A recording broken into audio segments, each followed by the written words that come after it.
Good morning. Welcome to our daily devotion. It is Saturday, April 3rd. I guess you all know what tomorrow is, Easter Sunday. I'll share here at the beginning and I'll share at the end for some of you that come on late. We were thinking of maybe getting together to celebrate Easter together at New Life Church, but I decided not to because I don't want to. We take a special offering every Sunday and it's going to be for Dawn, and I don't want to not support her ministry. I'm going to make sure we support her ministry, so I'll talk about it more at the end of the video. Morning, Marcy. Morning, Mary. We're in Matthew chapter 13. Boy, there's a lot in these verses right here, so I'm going to read them, and as I read them, you just got to listen to see whether you pick out some of the things that I've picked out in these verses. It says here, when Jesus had finished these parables, he moved on from there, coming to his hometown. He began teaching the people in the synagogue, and they were amazed. Where did this man get the wisdom and these miraculous powers? They asked. Isn't this the carpenter's son? Isn't his mother's name Mary? And aren't his brothers James, Joseph, Simon, and Judas? Aren't all his sisters with us? Where then did this man get all these things? And they took offense at him. But Jesus said to them, only in his hometown and in his own house is a prophet without honor. And he did not do many miracles there because of their lack of faith. Morning, John. I don't know what all you heard in these verses, but let me just share what I heard God say. First, that they were amazed at his wisdom and miraculous powers. Jesus, many times talks about that Jesus talked with authority, that he wasn't like all the other teachers of the law that were hypocritical, that didn't challenge the people because they didn't want to be challenged. Because one of the things I've learned sitting under different pastors is they will only challenge their people with what they want to be challenged with. If they have issues sexually, then they're not going to talk much about sexuality. If they have issues with addiction, they're not going to talk much about addiction. They're going to stay away from the things that they struggle with, and that's what the Pharisees did, the teachers of the law. But Jesus was right out front, and he had miraculous powers to back everything up. And then the second thing is they knew who Jesus was. They grew up with him. He's in his hometown. They grew up with him. They knew his parents, Joseph and Mary. They knew his brothers. I've been asked many times throughout my ministry, did Jesus have any other family? And it says right here, James, Joseph, Simon, Judas. That's not the same Judas that betrayed him. And then he had sisters, though it doesn't count them. So another thing that's interesting here is at that time, women didn't count for when they said they fed 2,000. That was 2,000 men. They didn't count the women and the children. So here they named the brothers, but they don't even name the sisters. So it was a different time back then, totally different time than what it is today. But he definitely had brothers and sisters. He had 4 brothers, and who knows how many sisters that he had. So even with seeing the power that Jesus had, they took offense at him. Why? Because they knew who he was earthwise. They knew who he was. So when Jesus is teaching about him being of God, from God, they're like, no, you're not from God. We saw you grow up here.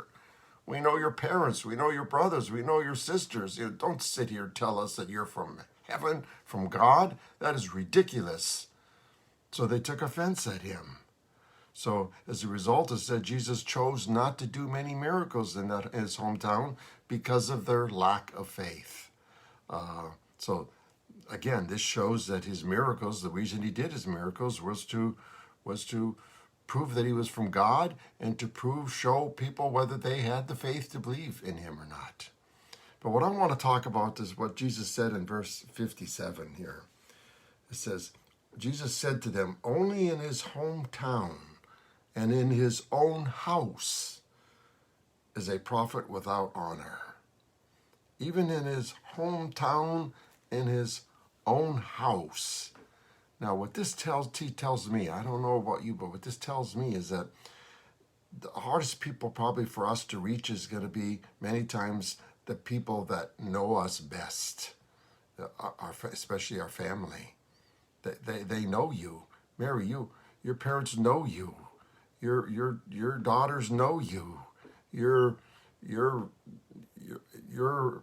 family, close family knows all about you. Paul, your family knows you. They know everything about you. My children know everything about me. My brothers and sisters know everything about me. They grew up with me, so they know me. They've seen or heard my sins.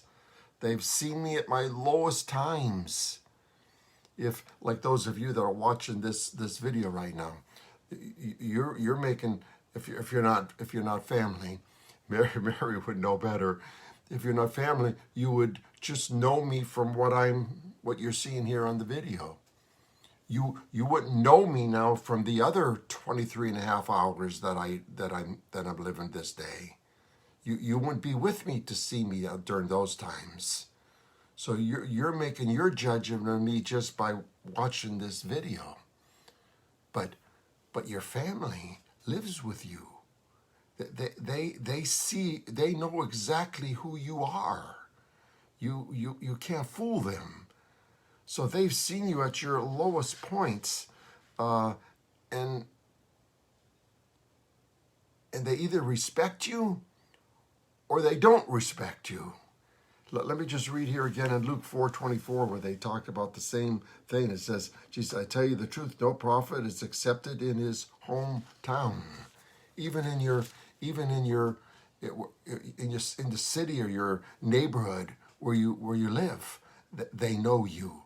The neighbors see you. The neighbors, if you have an argument in your house, your neighbors hear that argument.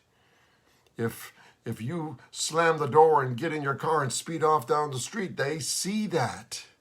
They know you. They know you better. So that's why Jesus says, boy, it's hard. It's hard to share with your own family and with those that know you best. So what do you do then? What do you do? This is what I've done, okay? This is why in the past, I have prayed that God would bring someone into my family that they respect and that they will listen to. You hear that? I was praying. I can remember when I was praying for my wife, when I was praying for my children. I said, God, bring someone into their life that they respect. Let me just give you an example. This wasn't about being saved, and I've shared this with you before, but I'll share it again. I had a son that had a hard time in school. He went to school to play football, and didn't apply himself. Even though he was a smart guy, he just didn't apply himself. C's was plenty good enough, and I kept telling him, boy, you're not going to be able to play football. You're not, if you don't graduate with good grades. No college. I don't care how good a player you are. No college is going to give you a scholarship. And it just went in one ear and right out the other. And I don't know how many times I told him.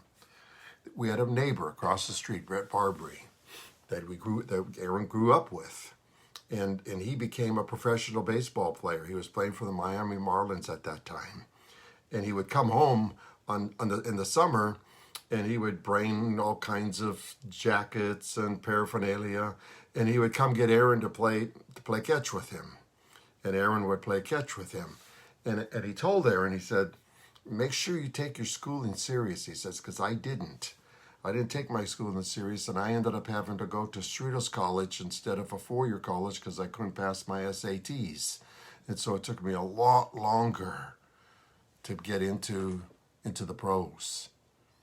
Aaron heard that one time from Brett Barbary, and all of a sudden his next report card comes and it's A's and B's, and I'm like, how many times did I tell him? And it didn't make any difference. Brett Barbie told him one time, and it changed him. That's what I'm talking about praying. And let me give you another example. I was praying for my wife. My wife has heard everything I have to say, so I wasn't sure about her salvation. So I was praying about her, and lo and behold, God brings into her life a girl that she grew up with, that they hung around with all the time through high school, Janie. They were best friends. And I'm praying, and Janie reconnects with my wife. And Janie is a strong Christian. And I'm still friends with her on Facebook today. You see how God works? They listen to them.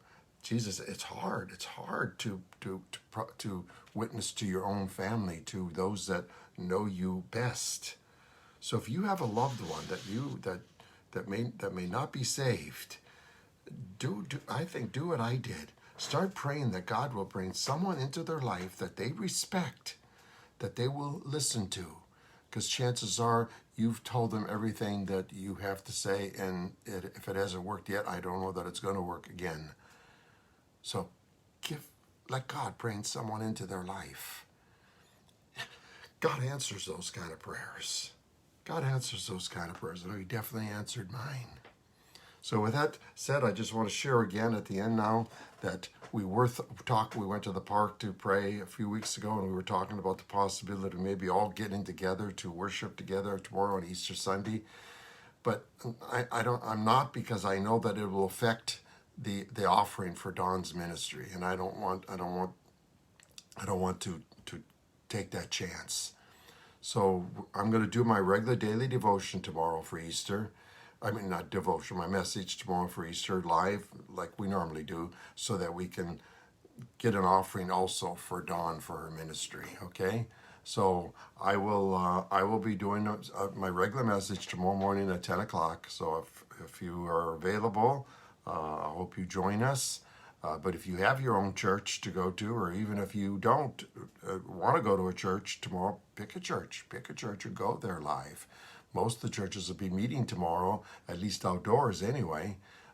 So find a church and go to church, okay? Marcy, thank you. Thank you. Glad it hit home for you. God bless you all. Have a great weekend, and I hope you have a great Easter. If you're not able to join tomorrow, I hope that God gives you a great Easter, and remember what it's all about. I'll be talking about that tomorrow, okay? God bless you. Have a great day. Share this if it meant something to you. Thanks for listening.